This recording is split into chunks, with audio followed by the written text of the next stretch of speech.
इस वक्त की बड़ी खबर पूर्वी गाजा से। पूर्वी गाजा में आईडीएफ की ताबड़तोड़ एयर स्ट्राइक। गाजा का शुजाया शहर हमले में तबाह हो गया है। शुजाया में हुए हवाई हमले में कई इमारतें ध्वस्त हो गईं। आईडीएफ हमले के बाद शुजाया इलाके से पलायन शुरू हो गया है।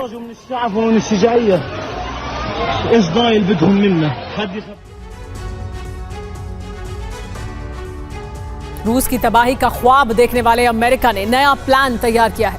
अब अमेरिका अपने सैनिक यूक्रेन भेजकर बड़ा हमला कर सकता है, लेकिन पुतिन ने पलटवार का ब्लूप्रिंट बना लिया है। पुतिन अपने जिगरी दोस्त किम जोंग के साथ मिलकर अमेरिका का मुकाबला करने को तैयार है। यानी यूक्रेन के अखाड़े में अब अमेरिका और नॉर्थ कोरिया आमने सामने आ सकते हैं।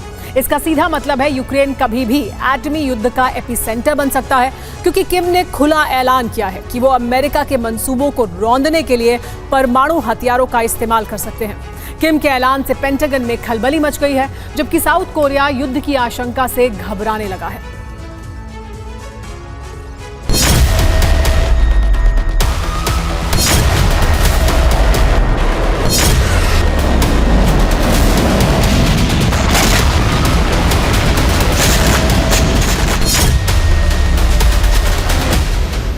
रूस यूक्रेन युद्ध में जो अभी तक नहीं हुआ वो अब होने जा रहा है।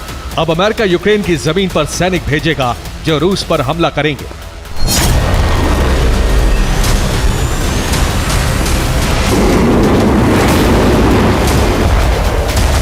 पेंटागन के इस ऐलान को एक दिन हो गया, लेकिन इस खबर में ट्विस्ट क्या है वो समझिए। अमेरिका की सेना को रोकने के लिए पुतिन उस योद्धा को सामने ला रहे हैं जिसके नाम से पेंटागन में दहशत फैल जाती है।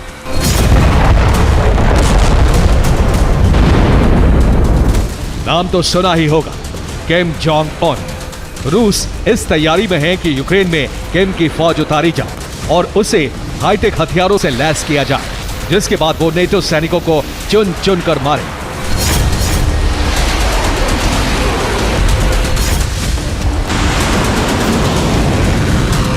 यानी अमेरिकी कॉन्ट्रैक्टर को जवाब देंगे किम के किलर सैनिक, जिन्हें रूस टैक्टिकल वेपन भी दे सकता है। यानी रूस दुनिया के सामने दिखाएगा कि उसने टैक्टिकल एटमी वेपन का इस्तेमाल नहीं किया, जबकि ये काम नॉर्थ कोरिया करेगा, जो पहले ही अमेरिका को एटमी धमकी दे चुका है। साउथ कोरिया की खुफिया रिपोर्ट में बताया गया है कि नॉर्थ कोरिया अपने सैनिकों को जल्द ही यूक्रेन भेजने की तैयारी कर रहा है।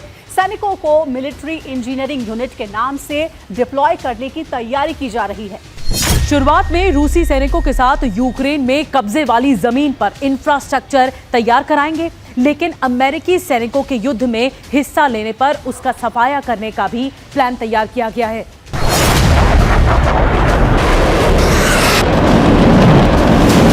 नॉर्थ कोरिया के विध्वंसक कदम पर पेंटागन की तरफ से कहा गया है कि हमारी नजर नॉर्थ कोरिया पर है।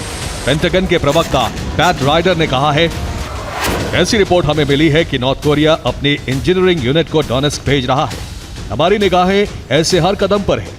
हमें इंतजार है वो हमारी तोपों का चारा बनेंगे।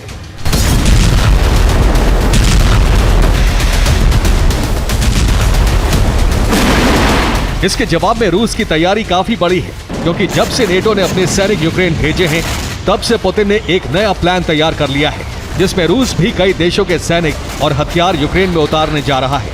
उन देशों के नाम सुन लीजिए: Belarus, north Korea, Vietnam, Iran, Iraq, Syria और चीन। इसके अलावा वैगनर और चेचेन लड़ाके पहले से ही युद्ध में उतरे हुए हैं, जो अभी साउथ ईस्ट यूक्रेन में सक्रिय हैं।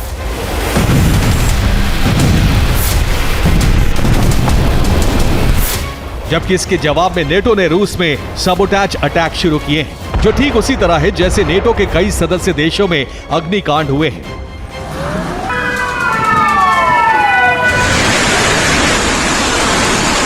ये इसी तरह के हमले का वीडियो है, जिसमें वोरकोता नोवरोसिस्क रूट पर जा रही एक रेल दुर्घटनाग्रस्त हो गई। 9 डिब्बे पलट गए, 70 लोग गंभीर रूप से घायल हो गए। अभी तक हादसे के कारणों का पता नहीं लगा है, जबकि रूस की खुफिया एजेंसी का दावा है कि इसके पीछे कोई गहरी साजिश है।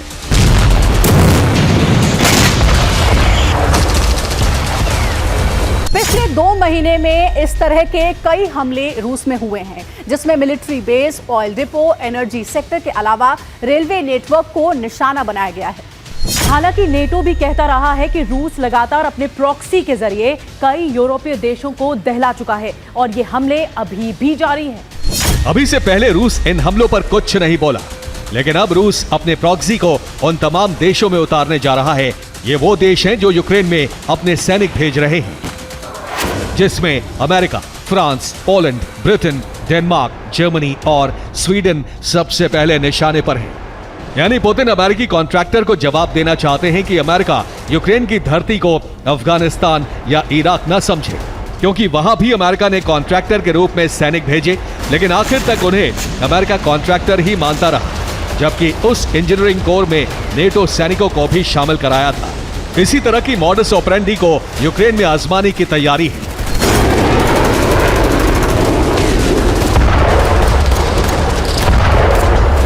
जबकि पुतिन इससे फेल करने पर आमादा है, वो भी अपने प्रॉक्सी के जरिए। पुतिन का प्लान इससे भी कहीं आगे है, जहां अमेरिका और इजराइल के खिलाफ पुतिन ने वैगनर लड़ाकों को ईरानी प्रॉक्सी की मदद के लिए भेजा है। दूसरी तरफ लेबनान रूट से हथियार भी भेजे जा रहे हैं। वहीं ईरानी प्रॉक्सी गुटों को यूरोप में नेटो देशों में भेजकर तबाही लाने की तैयारी है, जबकि किम तो पहले ही अपनी सेना भेजने की हामी भर चुके हैं।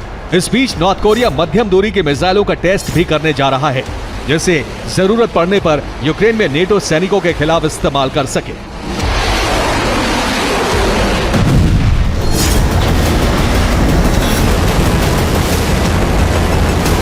इंटरनल रिपोर्ट है कि चीन भी जरूरत पड़ने पर प्रॉक्सी कोर के रूप में अपने सैनिक भेज सकता है, क्योंकि रूस ने साउथ चाइना सी में अमेरिका को ढकेलने के लिए अपने वॉरशिप लगा दिए हैं।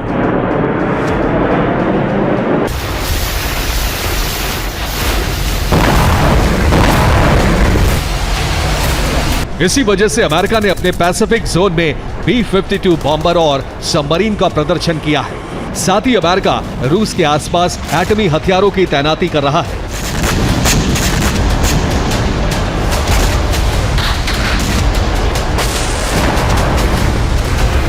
यानी अब हालात कोल्ड वॉर जैसे हो चुके हैं, जिसमें एक तरफ रूसी गठबंधन है, जिसमें रूस, चीन और नॉर्थ कोरिया है, दूसरी तरफ अमेरिका और नेटो देश हैं, जबकि इस बार एपिसेंटर यूक्रेन बन चुका है।